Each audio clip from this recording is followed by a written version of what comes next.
राज्यघटना ज्यावेळेस लिहिण्यात आली होती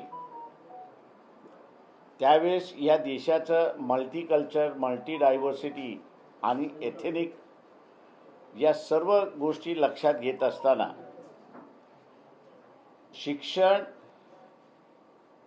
हा स्टेट सब्जेक्ट होता, म्हणजे राज्याचा सब्जेक्ट होता.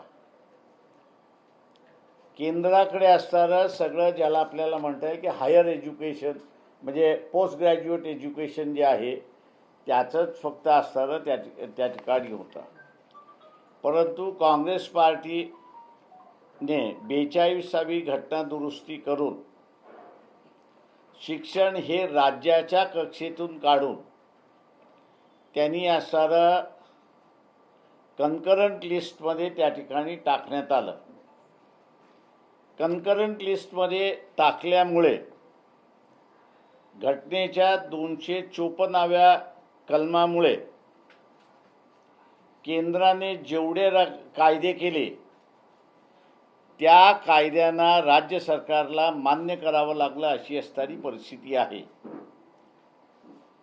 शिक्षण जरी स्वतःकडे घेतलं असलं केंद्र शासनाने, त्यांनी फक्त कमिट्या केल्या. मान्यतेचे अधिकार जे पूर्वी युनिव्हर्सिटीजकडे होते, राज्यांकडे होते, ते काढून घेऊन त्यांनी बोर्ड्स जे केले त्या बोर्ड्सकडे त्या ठिकाणी दिले. बोर्डाने धंदाच केला. कॉलेज उघडायचं असेल, इंजिनिअरिंगचं असेल, मेडिकलचं असेल किंवा आर्किटेक्चरचं असेल किंवा इतर कुठल्याही असेल, तुम्ही आमच्याकडे या, फिया भरा, आम्ही त्याच्यामध्ये सगळं बघू, तपासू. आमच्या ऑनलाईनच्या बाहेरच्या फिया मिळाल्या तर तुम्हाला मान्यता, नाही तर मान्यता नाही.